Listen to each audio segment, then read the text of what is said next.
Graça e a paz do Senhor. Estamos meditando em Atos dos Apóstolos. Estamos no capítulo 22 e hoje vou ler os últimos versículos deste capítulo. A partir do verso 21, leio assim a palavra do Senhor. E disse-me: vai, porque hei de enviar-te aos gentios de longe. E ouviram-no até esta palavra. E levantaram a voz, dizendo: tira da terra tal homem, porque não convém que viva. E clamando eles, e arrojando de si os vestidos, e lançando o pó para o ar, o tribuno mandou que o levassem para a fortaleza, dizendo que o examinasse com açoites, para saber por que causa assim clamavam contra ele. E quando estavam atando com correias, disse Paulo ao centurião que ali estava: é-vos lícito açoitar um romano sem ser condenado? E ouvindo isto, o centurião foi e anunciou ao tribuno, dizendo: vê o que vais fazer, porque este homem é romano. E vindo o tribuno, disse-lhe: dize-me, és tu romano? E ele disse: sim. E respondeu o tribuno: eu, com grande soma de dinheiro, alcancei este direito de cidadão. Paulo disse: mas eu sou-o de nascimento. E logo dele se apartaram os que o haviam de examinar. E até o tribuno teve temor quando soube que era romano, visto que o tinha ligado. E no dia seguinte, querendo saber ao certo a causa por que era acusado pelos judeus, soltou-o das prisões e mandou vir os principais dos sacerdotes e todo o seu conselho, e trazendo Paulo, o apresentou diante deles. Paulo vai falar ao Sinédrio. Não vamos ver isto hoje. Veremos na próxima oportunidade, se Deus quiser. Hoje vamos ver só essa situação de como Paulo se livrou dessa tortura que ele ia sofrer pelos soldados romanos. O título da mensagem é: Deus tem cuidado de nós. Deus está cuidando de nós o tempo todo. Antes mesmo de nascermos, já éramos conhecidos de Deus, antes de sermos formados. E Deus já sabia exatamente o que ia acontecer conosco, porque Deus é onisciente. Ele sabe todas as coisas. Ele sabe tudo o que ia acontecer com Paulo. E é por isso que ele está cuidando de Paulo, está provendo para Paulo tudo aquilo que ele teria de ter necessidade na sua vida. Deus chamou Abraão de Ur dos Caldeus para dele formar um povo dele. No meio de todos aqueles povos, ele vai escolher uma família na Caldeia, na cidade de Ur, a família de Abraão. E dali ele vai tirar Abraão, porque através de Abraão ele quer formar um povo. E nós lemos em Deuteronômio capítulo 14, versículo 2, porque és povo santo ao Senhor, santo é separado. E o Senhor te escolheu de todos os povos que há sobre a face da terra, para lhe seres o seu próprio povo, para ser o povo de Deus. Mas não era da vontade de Deus que esse povo fosse tão arrogante, a ponto de odiar as pessoas à sua volta, os outros povos à sua volta, mas que eles fossem uma bênção para todas as famílias da terra. Esse era o propósito de Deus. Deus, que já tinha usado o dilúvio para limpar a terra, e começa de novo a formação do povo da terra, através de Noé e seus 3 filhos e noras. agora começa de novo, porque aquela geração de Noé também se perdeu. E agora Deus não vai mais exterminar o povo, mas vai criar um outro povo, para através deste povo formar um novo mundo. Através deste povo, abençoar as pessoas, para que eles conhecessem o único Deus, o Deus de Israel, e o Messias que ele enviaria. E aqui que Paulo apresenta aos gentios. Então não era do propósito de Deus que houvesse este ódio, esse orgulho exacerbado de ser judeu e ser superior aos outros povos. Deus tem propósitos para os judeus ainda, mas eles não se mostraram uma ferramenta útil como povo de Deus. O próprio Jesus veio para o que era seus, os judeus, mas os seus não o receberam. Mas a todos quanto o receberam, deu-lhes o poder de serem feitos filhos de Deus. Os judeus perderam essa propriedade de ser o povo de Deus. Existe um outro povo agora, os cristãos, que é o povo de Deus. Todo esse ódio que eles sentiam contra os gentios pode ser visto pelo povo samaritano. Os judeus que moravam na Galileia, para vir para a Judéia, tinha Samaria no meio, mas eles desviavam o caminho para não passar por Samaria. Quando Jesus contou a parábola do bom samaritano, onde um homem tinha sido espancado por salteadores na estrada de Jericó, passaram ali um levita e também um sacerdote e depois um samaritano. Os dois primeiros não prestaram socorro, mas o samaritano sim. E quando Jesus pergunta qual dos três agiu melhor, eles deveriam responder o samaritano, mas não responderam assim. Eles disseram o terceiro, ou o último, para não dizer nem samaritano, eles diziam. E este ódio que eles sentem contra o povo gentílico, os povos que não são judeus, eles agora canalizaram todo contra Paulo.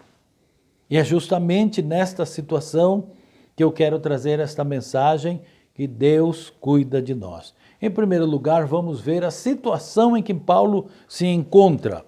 O versículo 22 e 23 diz assim: e ouviram-no até esta palavra, quando ele falou que prega aos gentios. Quando ele disse gentios, encerrou o silêncio dos judeus. E ouviram-no até esta palavra, e levantaram a voz dizendo: tira da terra tal homem, porque não convém que viva. E olha o 23. E clamando eles, e arrojando de si os vestidos, e lançando pó para o ar.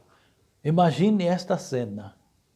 Aquela multidão nos pés da escadaria da fortaleza Antonina, levantando aquele pó, aquela poeira que subia, e agitando capas, e tirando as capas deles, e era uma multidão enlouquecida. Os soldados estão ali com Paulo, segurando Paulo para levar para dentro da prisão, da fortaleza. Paulo pediu para falar à multidão, e ele falou até esse momento, quando o povo se transtorna em um movimento de loucura, e eles gritam de lá que não convém que este homem viva. Eles querem a morte de Paulo.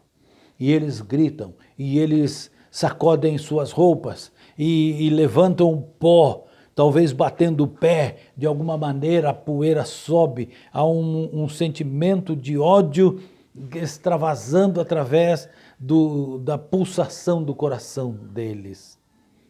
E eles ficaram nesse estado. E chegaram a pedir que matassem Paulo. Não, como diz o nosso texto, tira da terra tal homem, porque não convém que viva.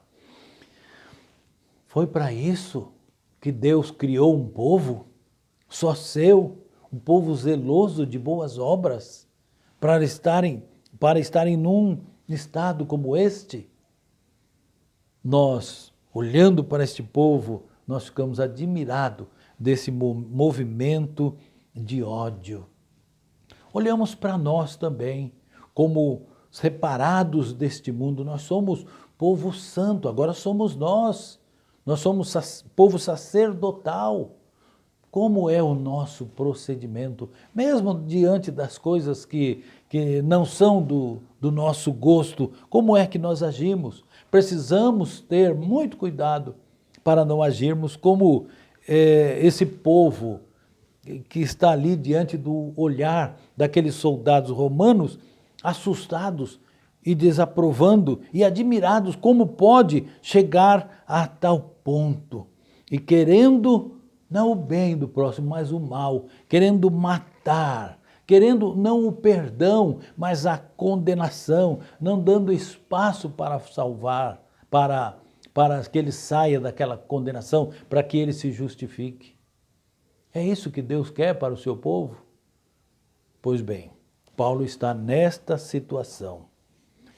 O ódio que este povo sente afetou também os soldados. No versículo 24 nós lemos: o tribuno mandou que o levassem para a fortaleza, dizendo que examinasse com açoites para saber por que causa assim clamavam contra ele. O tribuno, acuado pelo povo, esse povo nesse estado, este homem deve ter feito um mal terrível para eles. Alguma coisa eu não estou sabendo na história. E ele vai precisar me contar. E aí o tribuno manda que levem ele para dentro e açoitem-no. E as chicotadas dos romanos eram terríveis, porque eram tiras de couro, várias tiras, amarrada em um manípulo, e na ponta do couro um pedaço de osso em forma de um anzol. Quando ele dava a chicotada, o anzol prendia na pele e ele puxava o chicote como se puxa um peixe fora d'água. E outra, e mais outra, e mais outra, costumavam dar aí 40 chicotadas até extrair o que eles queriam saber. E Paulo não tinha nada para falar a não ser isso. Eu estou pregando o evangelho conforme Deus mandou que eu pregasse. Mas ele estava agindo assim, acuado por aquela multidão enlouquecida, como nós já vimos. A profecia de Ágabo não falou dos açoites, falou dele estar amarrado, e Paulo já apanhou bastante, e agora Paulo está amarrado. E a profecia de Ágabo se cumpre até aqui. Daqui em diante, abre-se um novo espaço. E nós vamos ver aqui a interferência de Deus, o cuidado de Deus para Paulo. No versículo 25, no finalzinho do 25, nós lemos: Paulo diz ao centurião que estava ali: é-vos lícito açoitar um romano sem ser condenado? É lícito? Pode fazer isso? Vocês podem me açoitar sem que eu passe por um julgamento, sem que eu tenha direito em um advogado, em defesa, e já me condenar? E era isso que estavam fazendo. Estavam já condenando ele às chicotadas, porque muitas pessoas perecem nesses açoites romanos. É de fato uma condenação entrar nessa tortura. O centurião, que ouviu Paulo falar, foi até o tribuno e avisou para o tribuno, conforme nós vemos no versículo 26. Ele diz para o tribuno: vê o que vai fazer, porque este homem é romano. E o tribuno, então, talvez já mais assustado ainda, ele chama Paulo e vai conversar com Paulo. Você é romano? e olhando para Paulo, ali todo machucado, espancado, um judeu, e ele disse para Paulo: eu comprei a minha cidadania romana, eu sou cidadão romano, eu comprei, paguei alto preço, como se dissesse, eu tenho condições, mas Paulo respondeu para ele, mas eu não, eu sou por nascimento. Paulo já tinha dito antes, que era de Tarso, natural de Tarso, cidade da Cilícia, que pertence a Roma. Todos os cidadãos que nascem naquela cidade, assim também como em Alexandria, em outros lugares, que são de Roma, eles são cidadãos romanos. Como, por exemplo, nós temos Guiana Francesa. As pessoas que nascem ali têm a cidadania. No Brasil mesmo, quantos estrangeiros que imigraram para o Brasil hoje procuram cidadania na Alemanha, na Itália, em outros lugares. Então Paulo tinha a sua cidadania garantida por nascimento. Ele era um cidadão romano. Diante disso, os soldados que estavam amarrando Paulo se afastam de Paulo, com medo, porque a ordem de defesa do cidadão romano vinha do imperador de Roma. Era preciso tomar cuidado com todo cidadão romano. Não podia sequer amarrar, quanto mais açoitar. Ele já estava em situação difícil caso Roma viesse saber sobre esta situação. E agora, o que fazer com este homem? Estão todos ali paralisados. E aqui é exatamente o ponto da pregação. Deus cuida de nós. Deus cuida de nós antes de nós nascermos. Ainda no ventre da nossa mãe, Deus já sabe tudo que vai nos acontecer. Deus prepara a nossa vida, porque Ele sabe de todas as coisas. Eu não creio que Deus escolhe uns para a salvação e outros Ele rejeita para a salvação. Mas eu creio que Deus sabe quem é que vai herdar a salvação. Todos são convidados, poucos vêm, mas Deus sabe. Quantos partiram desse mundo nesse tempo de pandemia? Uns para o céu, porque buscaram a Deus, não que eram perfeitos. Não é o pecado que leva para o inferno. Que leva para o inferno é a rejeição de Jesus, é a rejeição da salvação, é a rejeição da oferta que Deus dá. Crê no Senhor Jesus, será salvo tu e tua casa. Quantos foram para o céu? Quantos chegaram lá? Estão já vivendo a glória eterna, porque aceitaram Jesus como Senhor e Salvador de suas vidas. Amém. Deus já sabe tudo. Deus já sabia da história de Paulo. Até aquele dia que ele ia chegar em Damasco e ia se converter. Deus sabia desse momento. Quando ele quase foi levado aos açoites romanos e quem sabe não sairia dali vivo. Mas ele estava pronto para morrer por Cristo, mas não morreu, nem foi açoitado. Foi solto das amarras.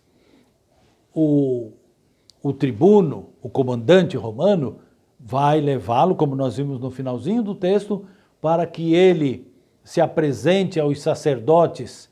Ele vai se apresentar ao sinédrio, que nós vamos ver na outra oportunidade. Mas hoje, concluindo aqui. Paulo foi sábio, sim. Ele usou de astúcia e foi ágil, foi rápido e foi cirúrgico nas suas palavras, como é a sabedoria dele. Mas ele poderia não ser cidadão romano. Ele poderia não falar grego. Ele poderia não falar o aramaico. Ele poderia uma porção de coisas, mas era cidadão romano. Aprendeu o grego, aprendeu o aramaico e muitas outras línguas, como ele diz, eu falo muitas línguas, mas quero falar uma que vocês todos possam entender. Lá em 1 Coríntios, capítulo capítulo 12, ou 13. Algumas coisas estão acontecendo na sua vida agora, que Deus está preparando lá para frente, para usar em seu favor. Quando eu estive um período prolongado de desemprego, 3 anos, fiquei desempregado nos anos 82, 83, 84. Depois voltei ao mesmo local de trabalho e fiquei ali mais 12 anos. Mas naquele período dos 3 anos de desemprego, eu fiz um curso de técnico de segurança do trabalho. Quando foi em 1997, a empresa que eu trabalhava fechou as portas, faliu, por causa de muitas greves que tinha na época. A empresa fechou as portas e eu saí. A função que eu exercia lá dentro não tinha em outras empresas mais. Mas eu era técnico de segurança do trabalho, que eu tinha feito há 12 anos atrás, 12, 13 anos atrás. Aí eu fui ser técnico de segurança do trabalho. Não sabia para que serviria aquele diploma que eu tinha, aquela formação em técnico de segurança do trabalho. Fui ser depois. O que é que está acontecendo hoje que Deus vai usar na sua vida daqui a alguns anos, talvez? Esteja atento àquilo que Deus está fazendo na sua vida. Esteja atento à pregação da palavra. Esteja atento à leitura da palavra de Deus. Esteja atento à ação do Espírito Santo na sua vida. Observe as instruções. Ande dentro da vontade de Deus. E não se esqueça nunca, Deus está cuidando de você. Amém? Deus te abençoe.